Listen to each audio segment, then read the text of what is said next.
पूर्णमतः पूर्णमिदं पूर्णात् पूर्णमुदच्यते पूर्णस्य पूर्णमादाय पूर्णमेवावशिष्यते। ॐ शान्ति शान्ति शान्तिः। श्रुतिस्मृतिपुराणानाम् आलयं करुणालयं नमामि भगवत्पादं शङ्करं लोकशङ्करं शङ्करं शङ्कराचार्यं केशवं बादरायणं सूत्रभाष्यकृतौ वन्दे भगवन्तौ पुनः पुनः। ईश्वरो गुरुरात्मेति मूर्तिभेदविभागिने व्योमवद्व्याप्तदेहाय दक्षिणामूर्तये नमः। ईशावास्यमिदं सर्वम्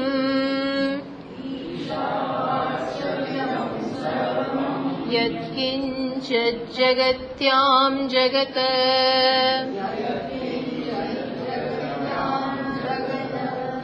तेन त्यक्तेन भुञ्जीथाः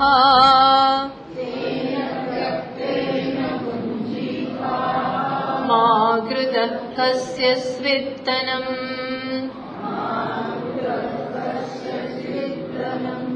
તો શું કહ્યું આપણને હજી થોડો વધારવાની જરૂર છે હરીશભાઈ વોલ્યુમ। પહેલી લાઈનમાં ઈશાવાસ્યમ ઇદમ સર્વમ। હા, પહેલી પંક્તિમાં આપણને જીવનનું તત્વ જ્ઞાનનો ઉપદેશ કર્યો કે જીવનમાં તત્વ શું છે, મુખ્ય વસ્તુ શું છે એ પહેલી લાઈનમાં બતાવ્યો।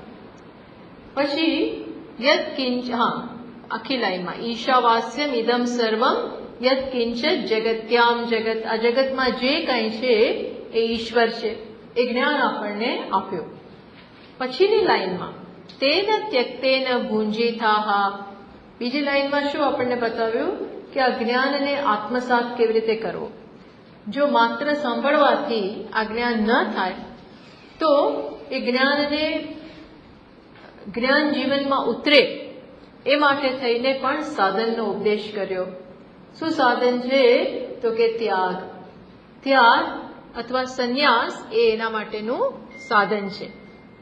પછી શું કહ્યું, માં ગૃદઃ કસ્ય સ્વિદ્દનમ, બધું જ ઈશ્વર છે, જે કાંઈ છે એ ઈશ્વર જ છે, એટલે તું ક્યાંય ભોગ દ્રષ્ટિ ના રાખીશ, ક્યાંય લાલચની દ્રષ્ટિ રાખીશ નહીં, એ પણ સાથે બતાવ્યું। અને છેલ્લે આપણને કહ્યું કે ત્યાગથી આનું રક્ષણ કરો। આ દ્રષ્ટિનું જો આપોઆપ જ શ્રુતિ સાથે સાથે સંકેત કરે છે। શું સંકેત કરે છે કે આ દ્રષ્ટિ આપણા જીવનમાં કઈ રીતે આવે। જો સાંભળવા ઉત્તમ અધિકારીઓ હોય એને માત્ર આ સાંભળવાથી આટલી ટકોરથી જ જ્ઞાન થઈ જાય કે જે કાંઈ છે ઈશ્વર જ છે। જગત, જેને હું જગત માનું છું, ઈશ્વરથી ભિન્ન એવું જગત માનું છું, એ જગત પણ જતું રહે અને ત્યાં શું સ્થાપિત થઈ જાય, ઈશ્વર। પોતાનામાં પણ અત્યાર સુધી અહમનો અધ્યારોપ હોય, હું અહમ એટલે એક અલગ અસ્તિત્વ છે એવો ખ્યાલ હોય, એ બાધિત થઈ જાય। જગતમાંથી જગતપણું બાધિત થઈ જાય અને ઈશ્વર આવી જાય। ઈશ્વર સિવાય કંઈ રહે જ નહીં। ઈશ્વર, જગત અને અહમ, આ ત્રણેય વસ્તુ એકમાં આવી જાય। શેમાં આવી જાય, ઈશ્વર। ઈશ્વર પછી કહો કે આત્મા કહો, પરમેશ્વર કહો, જે કહો એ, પણ આ દ્રષ્ટિ જો માત્ર ચિંતનથી, માત્ર સાંભળવાથી ન આવી હોય, અહીં તો સત્યનું પ્રકાશન કર્યું, પણ એટલા માત્રથી આ દ્રષ્ટિ ન આવે તો શું કરવાનું, સંન્યાસ। સંન્યાસ એટલે વિચાર, સંન્યાસ એટલે બહુ નિષ્ઠાપૂર્વક આ વસ્તુનો વિચાર કરવાનો, મુખ્યત્વે વિચાર કરવાનો છે, પણ એના માટે શું જરૂરી છે? ત્યાગની જીવન રીતિ જરૂરી છે. એક એવી જીવન રીતિ હોવી જોઈએ જ્યાં તમે આ દ્રષ્ટિને જીવનમાં લાવી શકો. આપણી જીવન રીતિ, આપણી લાઈફસ્ટાઈલ પણ એવી પ્રકારની હોવી જોઈએ કે જ્યાં આ સિવાય, અહીંયા જે કહેવામાં આવ્યું કે બધું જ ઈશ્વર છે, એ સિવાય બીજા કોઈ ધ્યેય રહે જ નહીં. આ જ એક ધ્યેય બની જાય. શું ધ્યેય બની જાય? કે બધું ઈશ્વર છે એ સમજવું. ઘણા એવા છે ને તો આવું દર્શન જ થવા માટે બધું ઈશ્વર, પણ જેને આ નથી થતું એને ત્યાગનું જીવન. ત્યાગનું જીવન એટલે પછી હવે બીજે ક્યાંય કોઈ અગ્રીમતા નથી, માત્ર આ દ્રષ્ટિને આત્મસાત કરવાની અગ્રીમતા છે. એટલે કહ્યું છે ત્યજતૈવ હિ તદ્જ્ઞેયમ ત્યક્તુઃ પ્રત્યક પરમ પદમ. ત્યજતૈવ હિ તદ્જ્ઞેયમ. આ ત્યાગથી જ ત્યાગ કરનારના તત્વનું જ્ઞાન થાય, એ જરૂરી છે. ત્યાગ એટલે શું? બહુ સરળ જીવન, જ્યાં માત્ર 2 ટાઈમ શરીરને જે સસ્ટેનન્સ માટે, શરીરની જાળવણી માટે જે બધું થોડું જોઈતું હોય, ભૂખ છે, તરસ છે, એની જે આપણે જરૂરિયાત પૂરી કરીએ એટલા પૂરતું જીવન. બાકી બધું રેસ્ટ ઓફ ધ લાઈફ એ શેના માટે અપાતી હોય? આ દ્રષ્ટિના ચિંતનમાં. એટલા માટે જ આપણે ત્યાં જોઈએ છીએ ને કે હિમાલયમાં અને પર્વતોની કંદરામાં અને ગુફામાં અને ખાસ કરીને હિમાલયમાં બધા સાધુઓ જતા રહે. પણ ત્યાં એ શું કરતા હોય છે કે ઊંઘી નથી જતા. ત્યાં શું કરે? આ ચિંતન, ધ્યાન, આમાં જેનું ધ્યાન હોય, આમાં જેનો રસ હોય, આમાં જીવન વ્યતીત થતું હોય, ત્યાં ત્યાગ સિવાય બીજું શું હોય? ત્યાગનું જ જીવન હોય ને ત્યાં તમે કયા ભોગ કરો? હિમાલયમાં કે આવા એકાંતમાં કે ભોગનું જીવન ના હોય, માત્ર 1-2 કપડા હોય. અહીંયા કે છે ને કે યસ્ય ઔપદિશ, અહીંયા લખ્યું, સોરી, આનંદગીરીજી લખે છે ત્યાગેન આત્મા રક્ષિત સ્યાત. ત્યાગથી જ આત્માનું રક્ષણ કરો. બોલો કે છે આત્માનું રક્ષણ ભોગથી નહીં થાય, આત્માનું રક્ષણ બધું ને બધું લઈ આવવાથી નહીં થાય. વસ્તુઓ એ બધી એ પ્રકારના જીવનથી ત્યાં આ દ્રષ્ટિનું રક્ષણ નહીં થાય. કારણ કે આ દ્રષ્ટિ, આત્મા તો પરિપૂર્ણ છે, સમજવાનું છે, અપૂર્ણતાનું સમર્થન નથી કરવાનું. ભોગનું જીવન એટલે અપૂર્ણતાનું સમર્થન કરવું, અપૂર્ણતાને સાચી માનવી અને પછી એની જે બધી કામના હોય, એ જે બધી એની ડિમાન્ડ્સ હોય એ બધી પૂરી કરવી. હવે એવું જીવન નથી. હવે તો શું છે? બધું ઊંચ. તો ત્યાં આપોઆપ જ બધું છૂટી જાય, કઈ જરૂરિયાત રહે જ નહીં. જે કહ્યું ને બૃહદારણ્યક, અકામયમાન, આપોઆપ કોઈ કામના રહે નહીં, આપોઆપ નિષ્કામતા આવે. કેમ નિષ્કામતા? કારણ કે બધી કામનાઓ ક્યાં પૂરી થઈ ગઈ? આત્મામાં જ. આત્માની સમજમાં, આત્માને ઓળખવાથી બધી ઈચ્છાઓ પૂરી થઈ જાય. આત્મકામ, આત્મામાં જ એની આખી દ્રષ્ટિ, આત્મામાં જ એનું જીવન છે. એટલે કે છે આવા ત્યાગથી આત્માનું રક્ષણ કરો જો જરૂર હોય તો. અને એ જીવન કેવું છે? આત્માના સ્વરૂપને અનુકૂળ છે. આત્માનું જે સ્વરૂપ કેવું છે? નિષ્ક્રિય, નિષ્કલ, પરિપૂર્ણ. એ જે એનું સ્વરૂપ છે એને અનુકૂળ કયું લાઈફસ્ટાઈલ છે? ત્યાગની. સંન્યાસીન શરીર સંધારણ ઉપયુક્ત કૌપિન આચ્છાદન ભિક્ષાસનાદિ વ્યતિરિક્તે એપી કથનચિત દ્રવ્ય પરિગ્રહ. કેમ આવું કહ્યું છે? કારણ કે સંન્યાસીઓને નિયમ હોય કે આટલાથી વધારે નહીં. કેમ? કારણ કે જે જરૂરી છે એનાથી વધારે જો રાખે તો શક્ય છે કે એમાં એ રાગ થઈ જાય. રાગશ્ચેત પ્રાપ્નોતિ. વધારે રાખે તો આ બધી વસ્તુઓનો, વિષયોનો એવો સ્વરૂપ છે, જ્યાં સુધી અંદરની અધૂરપ હોય તો આ બધાનું એવા સ્વરૂપ, એવું આકર્ષણ રહેલું છે કે પછી રાગ જન્મી શકે. જેમ પેલી કથા છે ને, એ કૌપિનના રક્ષણ માટે આખો પટાટોપ થઈ ગયો, એની આખી કથા છે કે એના માટે પછી ઉંદર એના કપડાને ખાઈ, સાધુના કપડાને ખાઈ જાય છે. તો કોઈએ કહ્યું કે બિલાડી લઈ આવો, એટલે ઉંદર રહેશે જ નહીં. એટલે સાધુ મહારાજ બિલાડી લઈ આવ્યા. બિલાડી લઈ આવ્યા એટલે પછી બિલાડીને દૂધ જોઈએ, એનું સંભાળ, એને રક્ષણ કરવું પડે. એટલે કોઈ પછી બિલાડી માટે બધે ગામમાં બધે ભિક્ષા માંગવા જાય ત્યારે દૂધ માંગે. એટલે લોકો 1-2 દિવસ આપે, પછી કહે છે કે તમારા માટે તો અમે આપીએ, પણ બિલાડી માટે અમે ના આપીએ, એના કરતા તમે જ ગાય વસાવી લો. એટલે આ ચિંતા જ ના રહે, તમે જ ગાય વસાવી લો. એટલે ગાય રાખી. હવે ગાયનો ઘાસ જોઈએ, ફલાણું જોઈએ, ઢીકડું જોઈએ, પૂછડો તો બધા સંસાર છે. ગાય રાખવી એ કઈ સામાન્ય વસ્તુ છે? તો એના માટે પાછું બધું માગે. એટલે કોઈ એના કરતા તમે કોઈ એક વ્યક્તિ રાખી જ લો જે ગાયની સંભાળે. એટલે એક બેન લઈ આવ્યા. પછી એમાંથી થોડા વખત પછી એનો જ શિષ્ય એ બાજુ ફરવા નીકળ્યો, જોયા તો એ તો કેટલાય છોકરાઓ રમતા હતા. પૂછ્યું કે આ બધા કોણ છે? તો કે આ તો તમારા ગુરુજીના જ છે. એટલે ધીમે ધીમે કરતા કરતા આ આખો સંસાર ક્યારે વધી જાય એ કઈ કહેવાય નહીં. એક વસ્તુના, એક ધોતી કે ઉપવસ્ત્રને સંભાળવા માટે થઈને કેટલું થયું, પટાટો પાખો વધી ગયો. ક્યારે આ બધું વસ્તુ વધી જાય એ કઈ કહેવાય નહીં. એટલે કે છે કે તન નિરોધે યત્ન કર્તવ્ય, રાગ ન જન્મે એ માટે થઈને યત્ન કરવો પડે. અને એના માટે સંન્યાસનું એકદમ જીવન આ વાક્ય.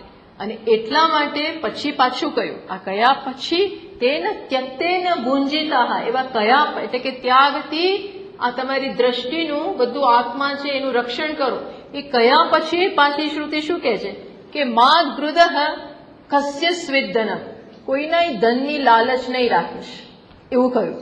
કોઈના એટલે પછી આપણે ભાષ્યકારે એનો અર્થ કર્યો કે કોઈના કે તારા પોતાના, બીજાના ધનની લાલચ ના રાખીશ, અને તારું પોતાનું ધન હોય તો એમાં આસક્તિ ના રાખીશ. આપણી પાસે ના હોય, બીજા પાસે હોય તો અદેખાઈ થાય, એના ઉપર નજર જાય, એની સ્પર્ધા થાય. હંમેશા એને જોઈને એમ થાય કે આપણી પાસે નથી, એની પાસે છે, એટલે આપણે હંમેશા ખેંચાયા કરીએ. તો કે એ ના કરીશ, અને તારી પાસે હોય તો શું ના કરીશ? આસક્તિ ના કરીશ. પોતાના ધનની બી આસક્તિ નહીં કે આ મારું છે, મારે વધારવું જોઈએ, સાચવવું જોઈએ, આમ ને પછી હોય એને સાચવવાની બહુ મોટી ચિંતા છે, એટલે એ કશામાં પડીશ જ નહીં, લાલચ રાખીશ નહીં. એવો એક અર્થ કર્યો. અને બીજો અર્થ શું કર્યો?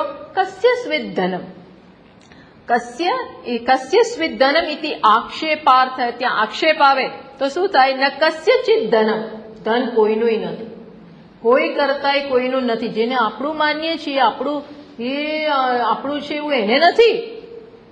ચોર આવે તો લઈ જાય તો એ જતું રહે એની જોડે, એને એવું મમકારનો સંબંધ આપણી સાથે નથી ધનને.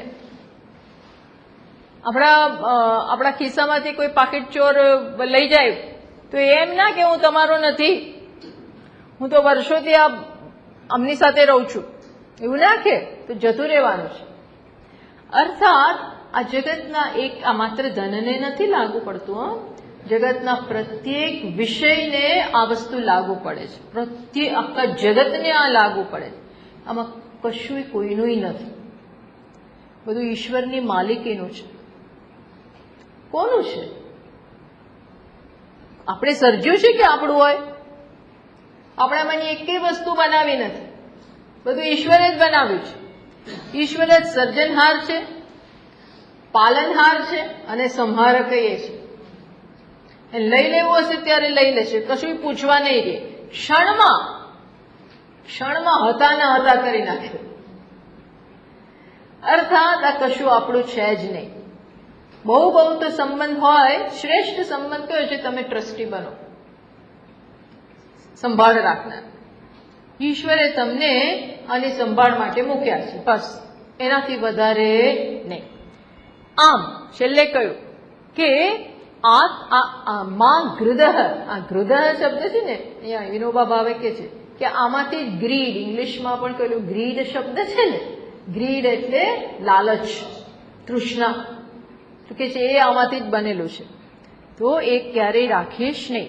પછી છેલ્લે કે છે આત્મા એવ ઇદમ સર્વમ ઇતિ ઈશ્વર ભાવનયા સર્વમ ત્યક્તમ. બધું જ આત્મા છે, બધું જ ઈશ્વર છે, બસ આવી ભાવનાથી બધું છોડી દો. બધી છોડી દો એટલે શું? આ સમગ્ર જગત મિથ્યા છે, અધ્યારોપિત છે, એમ કરી અને અધ્યારોપ ઉપર શું આસક્તિ? જે અધ્યારોપિત હોય, પેલું છે શિપોલી, એના ઉપર આપણે ચાંદીનો આપણાથી અધ્યારોપ થઈ ગયો, દરિયા કિનારે છિપોલી પડી છે અને સૂર્યના કિરણને કારણે ચમકે છે, એની પોતાની બી સપાટી એવી છે એટલે, અને ચમકતો એની સપાટી હોવાને કારણે દૂરથી એવું લાગે કે ચાંદી છે. ચાંદી માની અને આપણે એના લેવા જઈએ તો એ તો અધ્યારોપિત છે, ત્યાં ચાંદી છે જ નહીં. એમ જગતમાં જે જાગજમાળ દેખાય છે, જે બધું એકદમ કિંમતી લાગે છે, એ કશું નથી ત્યાં, એ ત્યાં છે જ નહીં. એ માત્ર આપણી કલ્પના છે, અધ્યારોપિત છે. હવે જે વસ્તુ અધ્યારોપિત હોય એના પ્રત્યે લાલચ શું, એના પ્રત્યે આસક્તિ શું? આવું વિચારીને આ વિચારવાનું એટલે વિવેક. આવા પ્રકારના વિવેકથી દરેક વસ્તુ પ્રત્યે જે એક લાલચ છે, ભોગ વૃત્તિ છે, એમાંથી મુક્ત થઈ જાય. અતઃ મિથ્યા વિષયામ ગૃધિમ મા કાર્ષિહી. મિથ્યા વિષયો પ્રત્યે ગૃધિ રાખીશ નહીં. દ્રષ્ટિમાં આપણી દ્રષ્ટિને એટલી પવિત્ર કરી દઈએ કે એકેય વસ્તુને જોઈને એમ ના થાય આપણે રહી ગયા. જે આપણી બેઝિક નેસેસિટીઝ છે એટલા પૂરતું બરોબર છે, પણ બાકી ક્યાંય એવું ના થાય કે આ મારે જોઈએ. એકેય વસ્તુ આપણી ઉણપને ન જગાડે. જો એ અંદર ઉણપ હશે ને તો જગત પ્રત્યેનો આપણો સંબંધ કેવો હશે? ગૃધિનો જ હશે, વ્યક્ત રીતે કે અવ્યક્ત રીતે. એટલે ધીમે ધીમે આપણા સ્વરૂપના ચિંતન દ્વારા, સતત સ્વરૂપનું ચિંતન, સતત આપણા સ્વરૂપને આપણી સમક્ષ લઈ આવીએ સમજ દ્વારા, અને એનું સમર્થન કરતા રહીએ, તો એ દ્વારા મિથ્યા વિષયો પ્રત્યે કોઈ આકર્ષણ કે લાલચ કે કોઈ ભોગ વૃત્તિ રહેશે નહીં.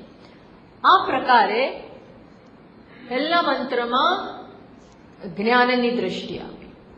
પહેલા મંત્રમાં બે વસ્તુ કરી. શું કરી? જો આનંદગીરીજી મહારાજ આખું આપણને એનું સમરી આપી દે છે. આદ્ય મંત્રસ્ય, તમારી પાસે ધારો કે કોઈની પાસે આ કૈલાસ આશ્રમનું પુસ્તક હોય તો લઈ આવવું, તો હું એમાંથી પેલું વાંચતી હોઉં છું આનંદગીરી, એટલે કદાચ જોવું હોય તો કામ આવે, હોય ઘરે તો.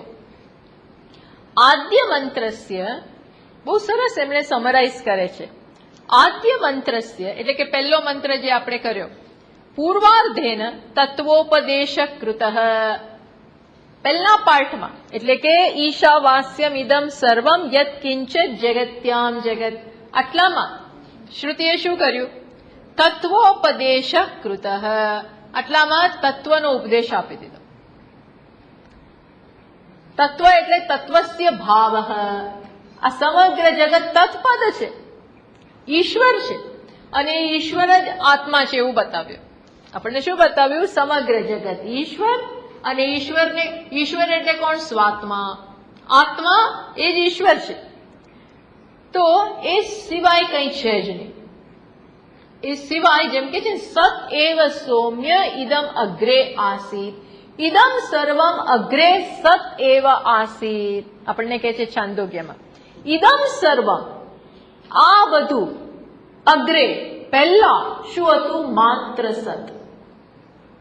એમ કહીને કહ્યું કે પહેલા નહીં, અત્યારે સતત છે. અરે ખરેખર ઇદમ છે જ નહીં. વાચારંભણમ વિકારો નામધેયમ. આ જે વિકાર નામરૂપ દેખાય છે તો છે જ નહીં. એમ કરીને છાંદોગ્ય ઉપનિષદમાં પણ આપણી દ્રષ્ટિ સત તરફ લઈ ગયા. પહેલા આ બધાનો ઉલ્લેખ કર્યો. આ બધું પહેલા નહોતું, પહેલા સત હતું. પછી કહ્યું કે આ તો બધું માત્ર વાણી ઉપર છે, માત્ર નામનું છે, એમાં કઈ મસાલો નથી. એમ કરીને કહ્યું કે માત્ર સત છે, સત સિવાય કંઈ નથી. એમ અહીંયા પણ કહ્યું ઈશ્વર સિવાય કશું જ નથી. નામરૂપ અનેક, પણ વસ્તુ કેટલી? ઈશ્વર, ઈશ્વર, ઈશ્વર, ઈશ્વર. ઈશ્વર સિવાય કશું બીજું છે જ નહીં. મત્ત પરતરમ નાન્યત કિંચિત અસ્તિ ધનંજય. ભગવાન એ જ કે છે, મત્ત પરતરમ નાન્યત કિંચિત અસ્તિ. એક વસ્તુ પણ મારા સિવાય આ જગતમાં છે જ. ગણતરી કરીએ, કાઉન્ટિંગ કરીએ તો કેટલું? એક જ. અને આ એક કેવું? બીજા વગરનું એક. આ એવું એક જ્યાં બીજાનો ખ્યાલ નથી. જો આમ સામાન્ય રીતે એક આપણે બોલીએ ને ત્યારે તરત આ એક બીજાના સંદર્ભમાં છે. 1, 2, 3, 4. આ 1 પછી હંમેશા 2, 3, 4 ના સંદર્ભમાં જ એક બોલીએ. પણ તો તમે એક શું કરવાને કહો છો? એટલા માટે કે આપણે અનેક જોવા ટેવાયેલા છીએ, એટલે શ્રુતિ એક એવો શબ્દ વાપરે છે. છતાં હવે આપણે એવું સમજવાનું કે આ એક એવું છે જ્યાં બીજા નામની બીજાનો ખ્યાલ જ નથી. કોઈ કાળે બીજું છે જ નહીં. બસ આ પહેલી લાઈનનો લેસન, આ પહેલી જે કઈ પૂર્વાર્ધેના મંત્રનો પહેલો પાર્ટ જે છે એમાં આ તત્વનો ઉપદેશ કરી દીધો. બસ ફિનિશ્ડ. જેને સમજ પડી ગઈ ઉભા થઈને જતા રહ્યા. ધરો એવા કોઈ હોય તો બસ પતી ગયું. હવે આગળ કઈ બસ હવે આમાં શું ચોડીને ચીકણું કરવાનું? એક ઈશ્વર. પણ એવું ના હોય.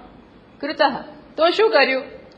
કૃતઃ તૃતીય એટલે પેલા બે પાઠમાં એટલું કર્યું. પછી શું કહ્યું? તૃતીય પાદેન એટલે કે તેન ત્યક્તેન ભુંજિતઃ.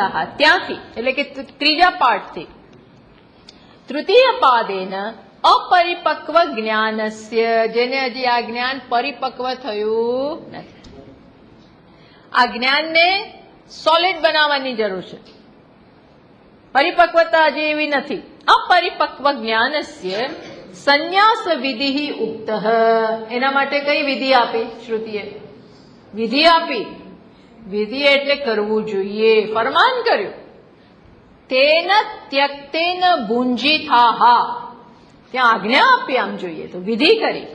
સંન્યાસ વિધિ ઉક્ત.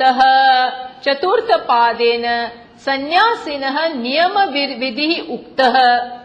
વિધિ આપી કે ત્યાગથી આ દ્રષ્ટિનું તમે પાલન કરો, કારણ કે હજી નિષ્ઠ થયા નથી.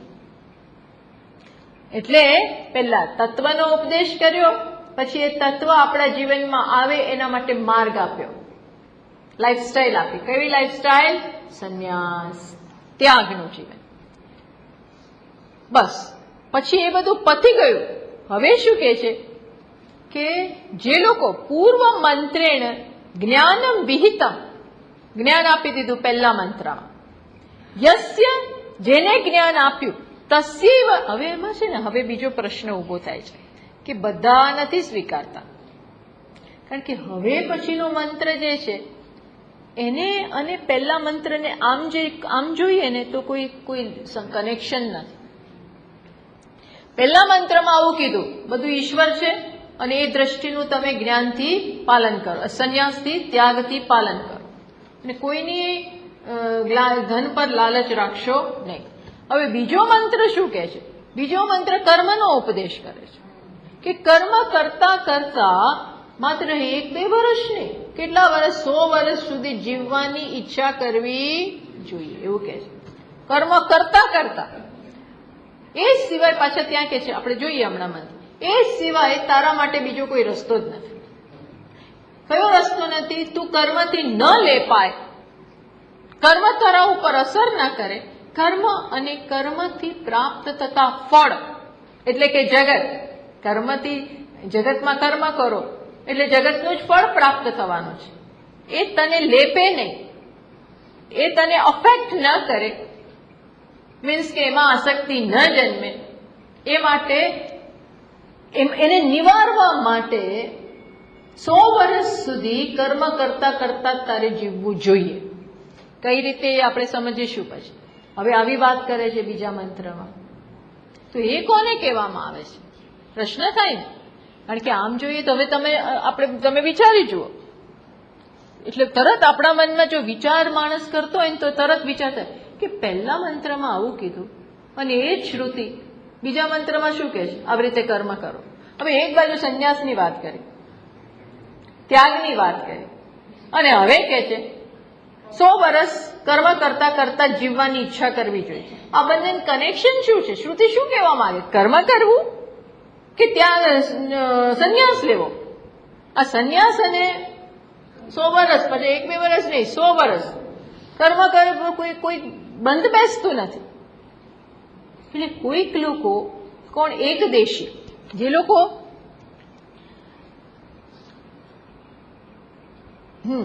જે કર્મ અને જ્ઞાનના સમુચ્ચયમાં માને છે. ઘણા લોકો શું માને છે કે જીવનમાં જ્ઞાન બી હોવું જોઈએ અને છેક સુધી કર્મ પણ હોવું જોઈએ, અને કર્મ એટલે કર્તવ્ય. છેક સુધી મીન્સ કે શરીર ચાલતું હોય ત્યાં સુધી બધાએ કર્તવ્ય કર્મ બજાવવા જોઈએ. એમાંથી ક્યારેય નિવૃત્તિ મળે નહીં. જ્ઞાન અને કર્તવ્ય સાથે જાય.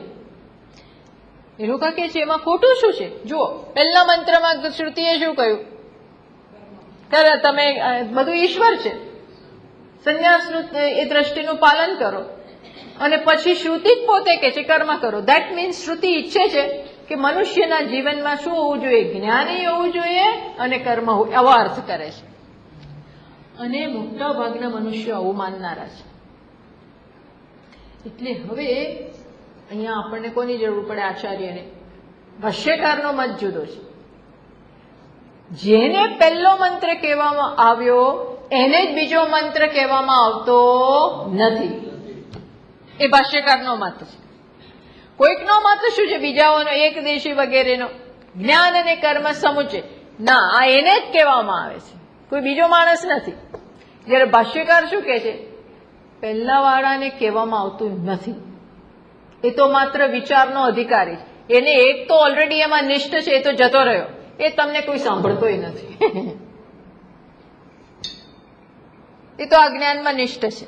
જે હજી નિષ્ઠ નથી થયો એના માટે અધ્યયન, શ્રવણ, મનન, નિધિધ્યાસન રૂપી સાધના વાળું એ જીવન જીવે છે. શ્રવણ પરક, ધ્યાન પરક એનું જીવન જીવે છે. પણ જે હજી એના માટે તૈયાર નથી, સમજ પડી? જે હજી એના માટે તૈયાર નથી. શેના માટે તૈયાર? 24 કલાક શ્રવણ, મનન, નિધિધ્યાસન કરવા તૈયાર નથી. તૈયાર નથી એવું નહીં, એને સ્વતંત્રતા જ નથી કે કરી શકે. શ્રવણ કરી શકવું, સતત વિચાર કરી શકવો, ટૂંકમાં આત્માનો વિચાર કરી શકવો સતત. એમાં કરી શકવો એટલે તમે બેસી જાઓ તો કદાચ કરોય ખરા, એની ના નથી, પણ આનંદથી. બીજા કશાયમાં મન ના હોય. ટૂંકમાં સંપૂર્ણ ભોગ વૃત્તિ જતી રહે. કઈ વૃત્તિ રહી જાય? બસ મને આ જ ગમે છે, બીજું કંઈ જ નહીં. આમાં જ મને આનંદ છે. શેમાં આનંદ છે? સાંભળવામાં, વિચાર કરવામાં, પ્રાર્થના કરવામાં, ધ્યાન કરો. આ જ આનંદ, બીજો કોઈ આનંદ જ નથી. મને આ જ ગમે. એના માટે બરોબર છે. પણ જે આ ન કરી શકે એને શું?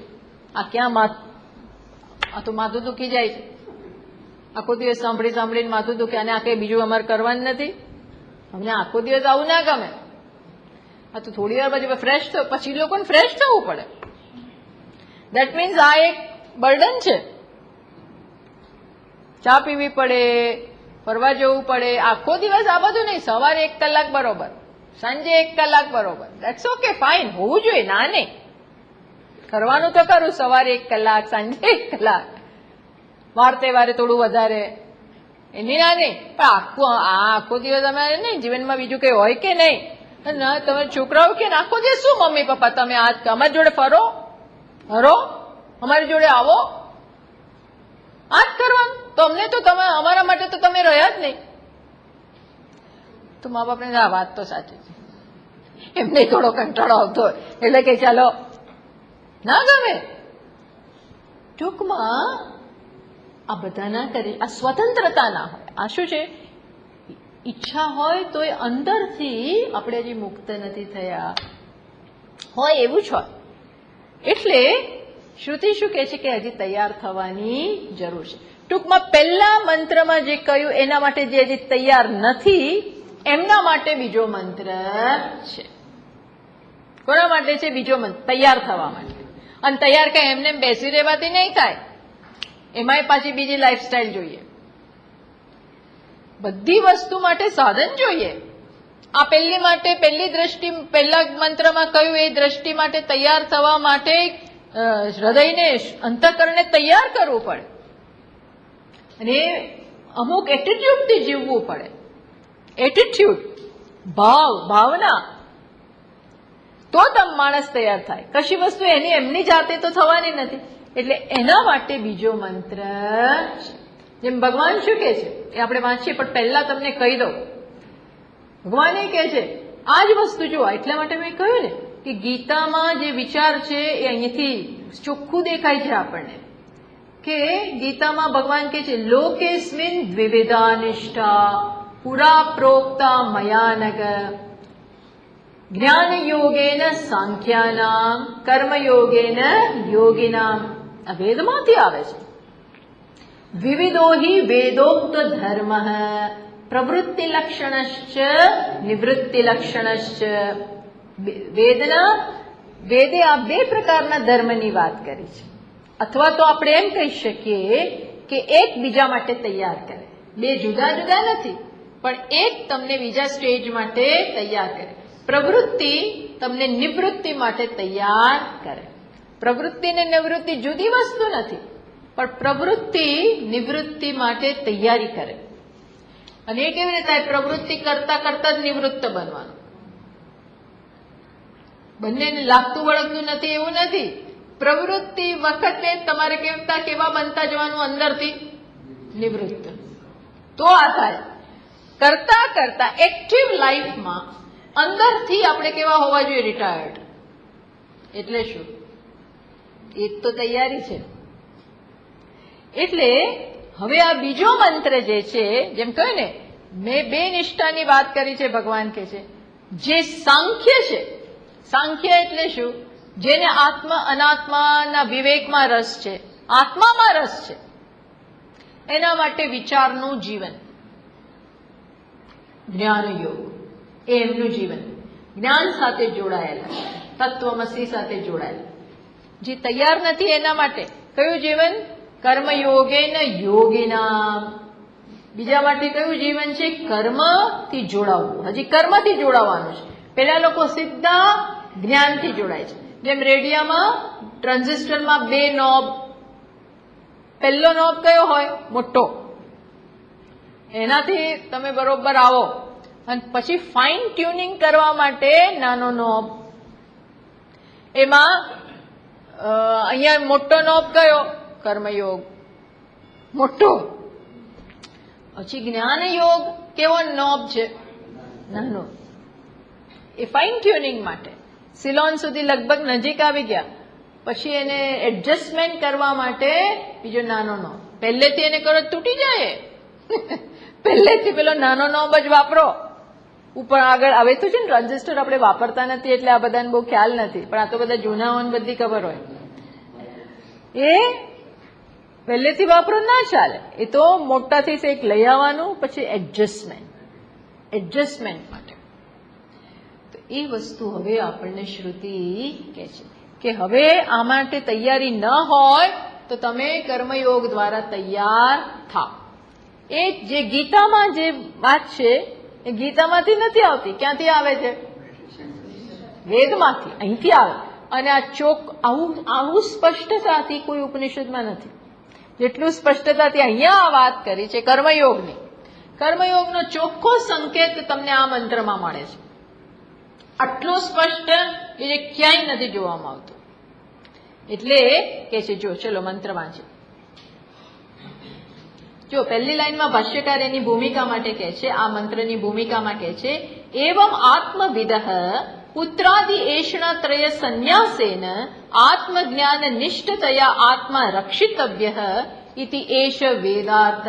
ભાષ્યકારે કેટલું સરસ આખું સંકલન કરે કે વેદાર્થ શું છે, વેદનો મુખ્ય અર્થ શું છે, વેદની દ્રષ્ટિ શું છે, તાત્પર્ય શું છે.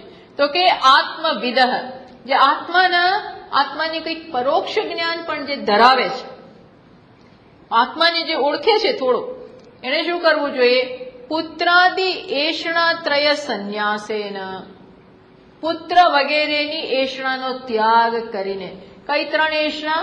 મુખ્ય જગતની બધી જ એષણાને ત્રણમાં શાસ્ત્ર સમાવી દે છે: પુત્રેષણા, વિત્તેષણા, લોકેષણા. તો આ માણસને એકેય એષણા રહી નથી. સંન્યાસેન, એ બધીને ત્યાગીને શું કરવાનું?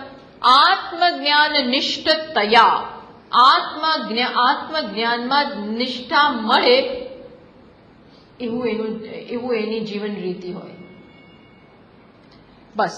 અને એ દ્વારા શું કરવાનું છે? આત્મા રક્ષિતવ્ય, આત્માનું રક્ષણ. જો આત્માને રક્ષણની જરૂર છે, આત્માને રક્ષણની જરૂર નથી. કોને રક્ષણની જરૂર છે? આપણી સમજને. આપણે હજી સમજ દ્રઢ નથી થઈ, અને એ સમજને દ્રઢ કરવા માટે રક્ષણની જરૂર છે. આત્માને તો તમે રક્ષણ નહીં કરો તો એ તો તમે આત્માને દીન કહેશો તો કે હું દીન છું, હીન કહેશો તો કે હું હીન છું. એ તો જે કહેશો એનું અનુમોદન કરે, કારણ કે તો બોલતો જ નથી. જે તમે કહો હું કાંઈ નથી તો એને પ્રકાશિત કરે. એ તો પ્રકાશવું એ જ એનો ધર્મ છે. એટલે આપણી સમજને દ્રઢ કરવા માટે એને રક્ષણની જરૂર છે. રક્ષિતવ્ય આજ ઇતિ એષ વેદાર, આ વેદનો મુખ્ય ધર્મ, વેદનું મુખ્ય તાત્પર્ય. આ શંકરાચાર્યજી મહારાજની દ્રષ્ટિ છે. મીમાંસક લોકો શું કહે છે કે વેદાર્થ શું છે? સ્વર્ગમાં જાઓ. કેમ સ્વર્ગમાં જવું એ વેદાર્થ છે? એવું કે કેમ સ્વર્ગમાં જવું? તો કે સુખ અહીંયા નથી, સુખ આત્મામાં નથી. સુખ ક્યાં છે? બીજે. સ્વર્ગ કહો કે જે કહો, મારી પાસે નથી. મુખ્ય ભેદ થઈ ગયો. અપ્રાપ્ત છે સુખ, મારી પાસે નથી, મારે મેળવવાનું છે. આ એક દ્રષ્ટિ, એવું માનનારા. અને બીજી દ્રષ્ટિ કઈ? મારી પાસે જ છે, મારે જાણવાનું છે. આખું વસ્તુ અલગ થઈ જાય. મારી પાસે જ હોય તો કરવાની જરૂર નથી. શું કરવાની જરૂર છે? જાણવાની. જો આ બહુ ભેદ પડી ગયો, મારી પાસે ન હોય તો મેળવવાનું છે, તો મેળવવાનું બેઠા બેઠા નહીં થાય. બેઠા બેઠા પેટ ના ભરાય, બેઠા બેઠા ધન ના આવે ઘરમાં. મેળવવા જેવું નોકરી કરવી પડે, કામ કરવું પડે. આપણી પાસે ન હોય તો કર્મ સાધન બની જાય, અને આપણી પાસે જ હોય અને ખબર ના હોય તો શું સાધન બને? જ્ઞાન. આ મારી પાસે જ છે અને હું ચારે બાજુ શોધું, તો તમે શું કહેશો? શોધવાની જરૂર જ નથી સ્વામીની, તમારી પાસે જ છે. તો હવે સાધન કયું થયું? મારે જાણવાની જરૂર છે. જે આપણી પાસે જ હોય અને ખબર ના હોય તો સાધન બની જાય જ્ઞાન. જે આપણી પાસે નથી, મેળવવાનું છે, તો સાધન બની જાય કર્મ. તો વેદ વિષયમાં જુદા જુદા અર્થઘટન કરવામાં આવે છે. ભાષ્યકાર કહે છે વેદાર્થ શું છે? પ્રાપ્તસ્ય પ્રાપ્તિ. બીજા લોકો કહે છે અપ્રાપ્તસ્ય પ્રાપ્તિ. આ છે. તો આ કહી દીધું. अथ इतरस्य अनात्मज्ञतया આત્મગ્રહણાય અશક્તસ્ય ઇદમ પણ જે આ સમજી શકે એમ નથી, એને શું છે, કેમ નથી સમજી શકે એમ? ઘણા કેમ આ સમજી શકે એમ નથી? કારણ કે અનાત્મજ્ઞતયા એ શેને વરેલા છે? અનાત્માને. જો આ બી પાછી મોટી મુખ્ય આ જ છે, અનાત્માને આત્મા માનીએ એટલે કે આ મર્યાદિત ઉપાધિને આત્મા હું માનું, આ શરીરને હું માનું, તો ક્યારેય પણ હું પૂર્ણ હોઉં એવું સમજાય છે અને શક્ય જ નથી. એટલે અનાત્મામાં જો આત્મબુદ્ધિ હોય તો આ ક્યારેય સમજી શકવાના જ નથી આપણે. એમના માટે શું છે? એ અનાત્માને આત્મા કેમ માને છે? વિવેક નથી, અંતઃકરણની શુદ્ધિ નથી, આ બધી તકલીફો છે. તો એમના માટે ઇદમ ઉપદિશતિ મંત્ર, એમના માટે આ બીજો મંત્ર શરૂ થાય છે. સમજ પડી? આ બીજા મંત્ર કયા હેતુથી શરૂ થાય છે? ખ્યાલ આવી ગયો કે પેલા લોકોને આમને તૈયાર કરવા માટે, જે હજી આ સ્ટેજે પહોંચ્યા નથી. તો ચલો બીજો મંત્ર વાંચીએ.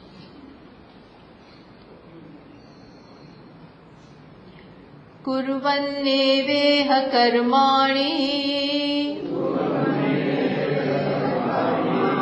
જીજીવિષેચ્છતમ સમાહ, જીજીવિષેચ્છતમ સમાહ, એવં ત્વયિ નાન્યથેતોસ્તિ ન કર્મ લિપ્યતે નરે. શું કહે છે મંત્ર? કુર્વન એવ ઇહ કર્માણિ જીજીવિષેચ્છતમ સમાહ, ઇહ કુર્વન એવ ઇહ કર્માણિ જીજીવિષેત. ઇહ એટલે આ લોકમાં, આ જન્મ જે પ્રાપ્ત થયો છે ત્યારે કેવી રીતે જીવન વ્યતીત કરવું જોઈએ? તો કે કુર્વન કર્માણિ, કુર્વન એવ આ છે ને પ્રેઝન્ટ પાર્ટિસિપલ છે, વર્તમાન કૃદંત છે. કુર્વન કરતા કરતા જ એને શું છે? વર્તમાન કૃદંત વાપર્યું છે, પ્રેઝન્ટ પાર્ટિસિપલ, જેને આપણે ઇંગ્લિશમાં કહીએ. કુર્વન એવ ઇહ કર્માણિ જીજી, કર્મ કરતા કરતા તમે જીવવાની ઈચ્છા રાખો. કેટલા વર્ષો? 100 વર્ષ. જનરલ આયુષ્ય આટલું એ જમાનામાં માનતા હશે. તો કે જે આટલા વર્ષો તમે કર્મ કરતા કરતા જીવવાની ઈચ્છા રાખો, આળસથી નહીં, બીજાનું લઈને નહીં, પણ કર્મ કરીને. એવં ત્વયિ ન અન્યથા ઇતઃ અસ્તિ, તું જે આવો છો એમ કે છે. ત્વયી એટલે તું જે મનુષ્ય જે કેવો છે, હજી શુદ્ધિ નથી, હજી તું પોતાને મનુષ્ય માને છે, દીન મીન્સ કે મર્યાદિત મનુષ્ય માને છે, એવા તારા માટે ન અન્યથા ઇતઃ અસ્તિ, આ સિવાય બીજો માર્ગ નથી. કહી દીધું કે આ સિવાય બીજો રસ્તો નથી. જો જીવનમાં આપણને બહુ ચોઈસ નથી, શેની ચોઈસ નથી? કે મારે કર્મ કરવું કે ન કરવું, એની ચોઈસ નથી. તમે જીવનમાં તમારી કઈ સમજ કઈ છે એ પ્રમાણે તમારે કરવું જ પડે, અથવા કાં તો તમે તૈયાર છો, અને નહીતર કર્મમાંથી છુટકારો નથી. જેમ અર્જુનને ભગવાન કહે છે કે શું કહે છે? નિયતમ કુરુ કર્મત્વ, તું તારું નિયત કર્મ કર જ. કર્મણ્યેવાધિકાર અસ્તિ, કર્મણ્ય એવ તે અધિકાર, તારો અધિકાર શેમાં છે? કર્મમાં, અર્થાત જ્ઞાનમાં નહીં. હજી તારો અધિકાર, દેટ મીન્સ કે હજી તું લાયક નથી. તું હજી શેના માટે લાયક છો? કર્મ માટે લાયક છો. એટલે તમે છૂટી ના શકો. એમ અહીં પણ કે છે શ્રુતિ ભારપૂર્વક જીજી વિશે તારે જીવવાની ઈચ્છા કરવી જોઈએ, એ વગર રસ્તો નથી. એવમ ત્વયી ન અન્યથા ઇતઃ અસ્તિ ન કર્મ લિપ્યતે નરેન. અને નહીતર ભોગ વૃત્તિમાંથી 100 વર્ષ જીવો પણ કેવી રીતે જીવવાનું એ બતાવશે. કર્તવ્ય કર્મ કરતા કરતા, અને અહીંયા કર્મયોગનો નિર્દેશ છે, પણ એટલું સ્પષ્ટ રૂપે અહીંયા કહ્યું નથી કે કર્મયોગ એટલે શું. માત્ર એમ કહ્યું કે 100 વર્ષ જીવવાની ઈચ્છા કરવી જોઈએ, પણ કઈ રીતે કર્મ કરવું. યોગ કર્મસ, જે ભગવાને ત્યાં વિસ્તારથી સમજાવ્યું. શું કહ્યું? યોગ કર્મસુ કૌશલમ. યોગ એ કર્મમાં કુશળતા છે. માત્ર કર્મ એટલે તમે છૂટી, કર્મ એટલે તમે શુદ્ધ ના થઈ જાઓ. એમ તો આ પંખોય ફર કરે. માણસ સવારથી સાંજ કામ કરતા હોય, પણ એમ શુદ્ધ ના થવાય, ઉલટું બધું અશુદ્ધિઓ આવે. જો જીવતા ન આવડે, કર્મ કેવી રીતે કરવું, કઈ ભાવનાથી કરવું એ ન ખબર હોય, તો આમાં છે ને આ બધું અંદર ગર્ભિત છે. અહીંયા આ એક મંત્રમાં અંદર એવરીથિંગ ઇઝ કન્ટેન્ડ, ગર્ભિત છે. પણ એ તો ભગવાન જોઈએ આનો અર્થ બહાર કાઢવા માટે, ભાષ્યકાર જોઈએ જે આનો અર્થ બતાવે. બાકી આપણને એમ થાય 100 વર્ષ જીવવાનું છે, તો જોયું બધા જીવે જ છે ને, એમાં શું મોટી વાત છે. અહીંયા કેવી રીતે જીવીએ તો કર્મ આપણને લેપે નહીં, એ અંદર છે, શોધવાનું રહ્યું. એટલે આચાર્ય આના ઉપર ચિંતન કરે, એટલે તો એની જરૂર પડે.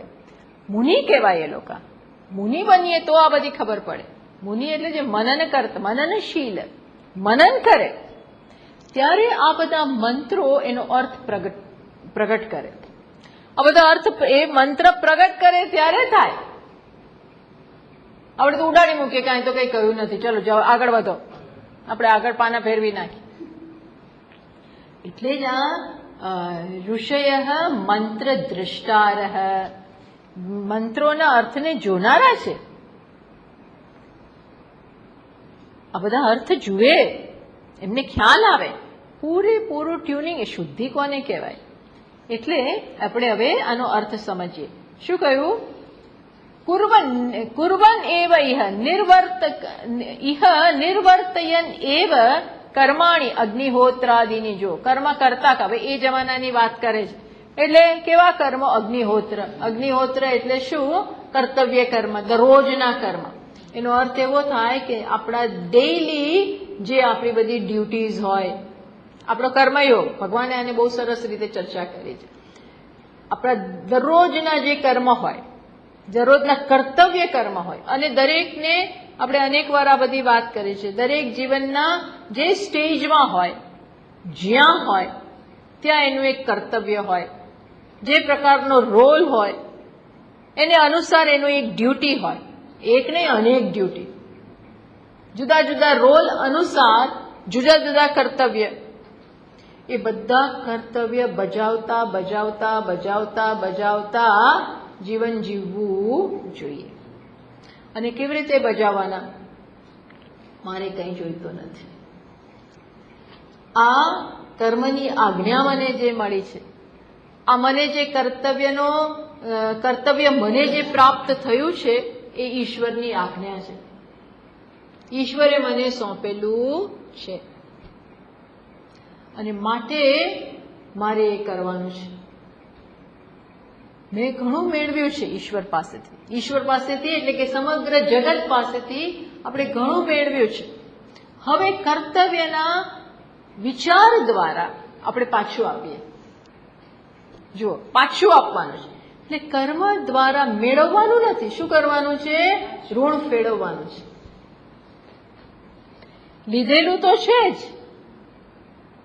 હવે શું કરવાનું છે? આપવાનું છે. બસ આ એટલા માટે જ આપવાની વૃત્તિ દ્વારા તમે મુક્ત થાઓ. જયારે કહે છે ને એવમ ત્વયી ન અન્યથા ઇતઃ અસ્તિ, આ સિવાય બીજો માર્ગ નથી જેનાથી તું મુક્ત થઈ જાય. એનો અર્થ શું થયો કે આવી રીતે આપવાની વૃત્તિ દ્વારા તું ભોગ વૃત્તિમાંથી નિવૃત્ત થઈ જાય. એવું નથી કે સડનલી એકદમ જ કર્તવ્ય કર્મ કરીએ એટલે તરત જ ભોગ વૃત્તિ જશે ને, ઉલટી વધતી હોય છે. જો આ બધી સમજ ના હોય તો ભોગ વૃત્તિ એટલે શું, સામે અપેક્ષા, હક વધી જાય. મેં આટલું કર્યું, તમે શું કર્યું, મેં આટલું બધું બધા માટે કર્યું, મને શું મળ્યું, આવો પ્રશ્ન થાય ને. અભિવૃત્તિ છે મને શું મળ્યું, મેં આટલા વર્ષો કર્યું, મેં કર્તવ્ય બજાવ્યું, મને શું મળ્યું, શું આવું થાય. એટલે ઉલટાનું પછી માણસ બળવો પોકારે, ઉલટાનો વિરોધ જન્મે અને એક દિવસ બધું ફગાવી દે. અને ન ફગાવે તો અંદરથી એવું થાય આ તો બધી કર્તવ્યની બધી વાતો છે, કઈ મળતું તો છે જ નહીં. ઉલટો બધા લાભ જ લઈ જાય છે, બધા આપણો ગેરલાભ લે છે. આપણ તો અંતે તો આપણે કઈ મેળવતા નથી. એના બદલે આપણે બધાથી સ્વતંત્ર હોઈએ તો વધારે સારું, એવું થાય. આપણે સ્વતંત્ર હોઈએ તો કોઈ આપણો ગેરલાભ તો ન લે. આવી વસ્તુ જન્મતી હોય છે.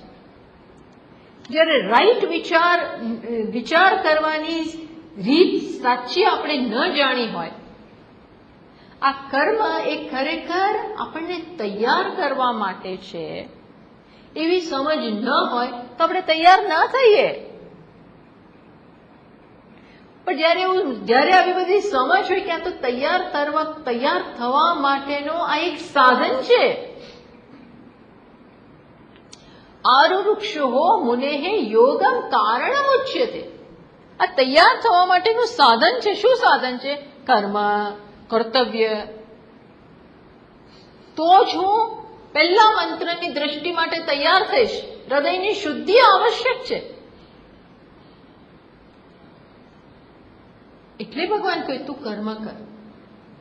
અને કર્મ કે નિયતમ કુરુ કર્મત્વ. કર્મ જ્યાય અકર્મણ. અકર્મ કરતા કર્મ ચડિયાતું છે, અનેક ગણું ચડિયાતું છે.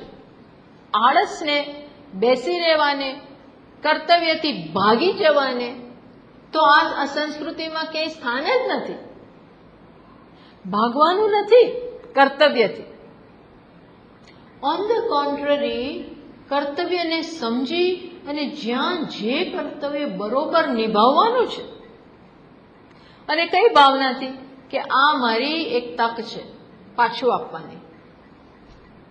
હું કઈ સામાન્ય મનુષ્ય નથી, મને આ કામ ઈશ્વરે સમજી વિચારીને આપ્યું છે. શેના માટે? સેવા રૂપે. સેવા જેમ પૂછે ને કે અમારા માટે કઈ સેવા છે, એવી રીતે પૂછે. સેવા માટે આશ્રમમાં અને એવા બધા સેવા વૃત્તિ, અમારા માટે શું સેવા છે? એમાં પણ કર્તવ્ય શું છે? સેવા આપેલી છે. જો આવી દૃષ્ટિ બદલાઈ જાય તો એ ભારજનક નથી, એ તો આપણને બર્ડન બને. આ દ્વારા હું આપું. એ આપવામાં માણસનો ગ્રોથ છે, એનો આંતરિક વિકાસ છે. માત્ર આટલું જ આપણો એટીટ્યુડમાં આપણે પરિવર્તન કરી દઈએ કે આપવામાં હું ઘસાતો નથી. ખરેખર તો મારી શું થાય છે? મારો વિકાસ થાય છે. ઘસાવાનું નથી, વિકાસ. કઈ રીતે વિકાસ? બસ આપું છું એટલું અહીંથી દૂર થાય છે. શું થાય છે? ભોગ વૃત્તિ જાય છે. શું જાય છે? મારે મેળવવું જોઈએ, એણે શું કર્યું. હંમેશા ગણતરી. આપણી ગણતરી, માણસ છે ને બહુ ગણતરી બાદ છે. ગણતરી, કેલ્ક્યુલેશન કર્યા કરે. કેટલું મળ્યું, કેટલું આપ્યું, કેટલું મળ્યું, કેટલું આપ્યું. બધી વસ્તુમાં ગણતરી. આપવો એમાં ગણતરી ના કરો, પણ માગવામાં ગણતરી કરે એ વસ્તુ ખોટી. કેટલું તમે આપ્યું, અને બધું જોવે ને. પેલું લગ્નમાં એ આવ્યા હોય ને, પેલા શું કહેવાય, ચાંદલા લખી નાખે કોને કેટલા આપ્યા. પેલાના જમાનામાં તો મને યાદ છે બધા લખી નાખતા કે પેલાના ઘરેથી 11 રૂપિયા, પેલાના ઘરેથી 51 રૂપિયા, એવું બધું લખીને 25 રૂપિયા. પછી ઘરમાં બીજા લગ્ન આવે કે ચોપડો ખોલે. આપણે ત્યાં જવાનું, એમના ઘરે ત્યાં કેટલા આપવાનું જુઓ. એમાં 11 બરોબર 11 આપી દો. બરોબર છે વ્યવહારમાં. આમાં અધ્યાત્મમાં કામ નથી આવતું, આ વૃત્તિ કામ નથી. એનું હું એમ નથી કહેતી કે એને 11 આપ્યા તોય તમે 51 આપો, એવી હું નથી કહેતી, એમ વાત નથી થતી. પણ આ શું છે, આ ગણતરી બાજ. ભગવાને હવે કોઈ ગણતરી કરી જ નથી કરી. તે મને શું આપ્યું તો હવે પાણી કેટલું આપું, કેટલી હવા આપું, કેટલી ધરતી આપું, કેટલું આકાશ આપું,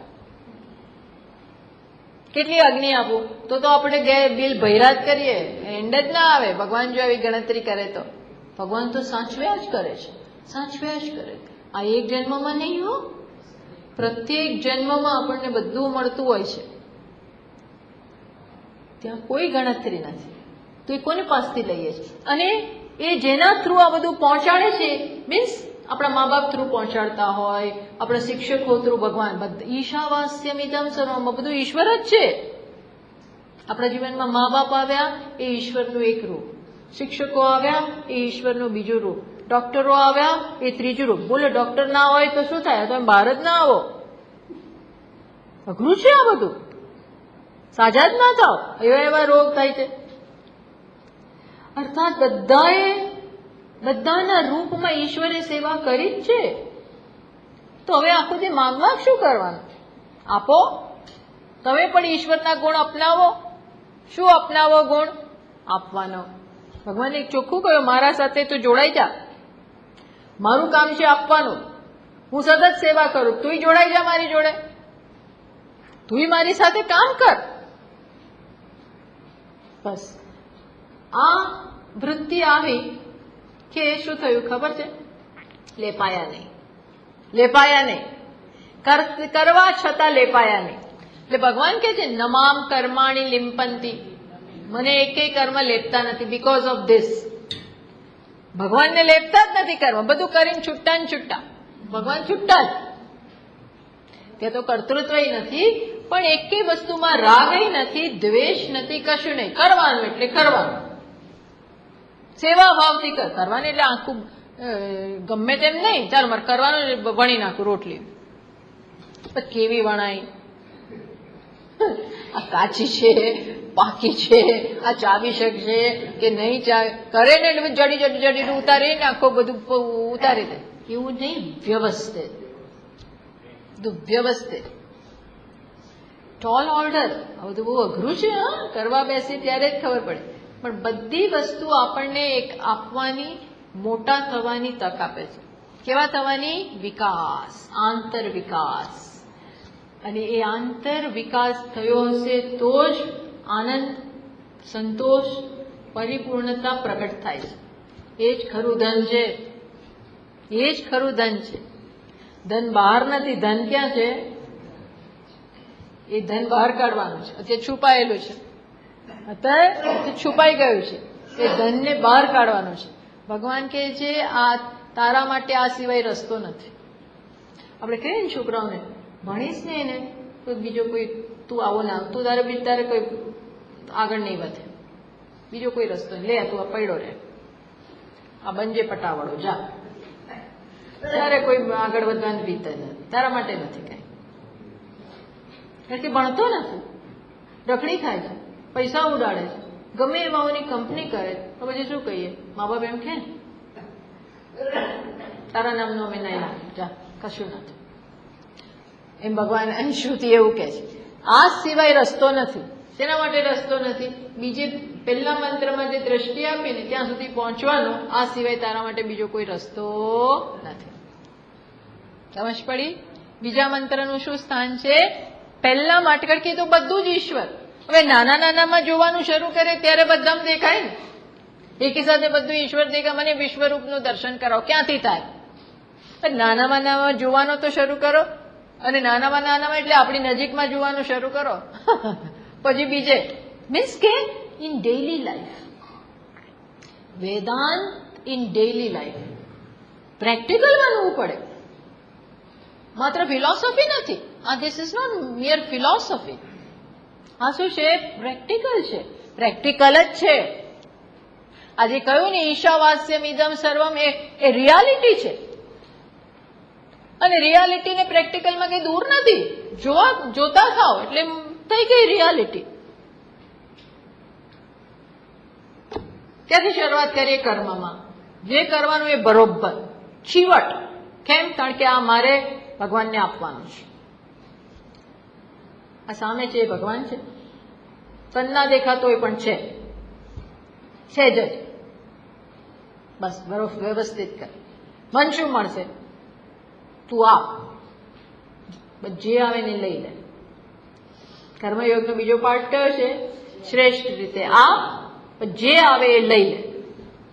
એની સામે વાંધા વચકા પાડીશ નહીં. સમત્વમ યોગ ઉચ્યતે. જે આવે તું ગ્રહણ કરી લે. ઈશ્વરનો પ્રસાદ. પ્રસાદમાં ફરિયાદ નહીં, વાંકા ચૂકું નહીં, જે હોય એ બધું બરોબર જ છે. આ શું થાય છે? આપણું મન વિરોધ કરતું, ફરિયાદ કરતું, સંસારી બનતું અટકે છે. સંસારી બનતું અટકે છે. મને શું મળ્યું, શું ના મળ્યું, શું થયું, મેં શું આપ્યું, શું? All this is gone. કર્મયોગી એટલે ઓલ ધીસ ઇઝ થ્રોન અવે. આ બધી વસ્તુ તમે બારીમાંથી ફેંકી દો. બોલો. તો કર્મ કરવા છતાંય માણસ લેપાય નહીં, અને આપોઆપ સંન્યાસ માટે તૈયારી. પહેલા સંન્યાસ એટલે તત્વની દ્રષ્ટિ માટે માણસ તૈયાર થઈ જાય. આવું છે એ ઉપદેશ આ બીજા મંત્રમાં ભગવાન કરે છે. આપણે આવતા વખતે વિસ્તારપૂર્વક જોઈએ. ઓમ પૂર્ણમદ પૂર્ણમિદં પૂર્ણાત પૂર્ણમુદચ્યતે પૂર્ણસ્ય પૂર્ણમાદાય પૂર્ણમેવાવશિષ્યતે. શાંતિ શાંતિ શાંતિ. શંકરં શંકરાચાર્યં કેશવં બાદરાયણં સૂત્રભાષ્યકૃતૌ વંદે ભગવन्तौ પુનઃ પુનઃ. ઈશ્વરો ગુરુરાત્મેતિ મૂર્તિભેદવિભાગિને વ્યોમવદ્વ્યાપ્તદેહાય દક્ષિણામૂર્તયે નમઃ. ઓમ શાંતિ શાંતિ શાંતિ. હરિ ઓમ. શ્રી ગુરુભ્યો નમઃ. હરિ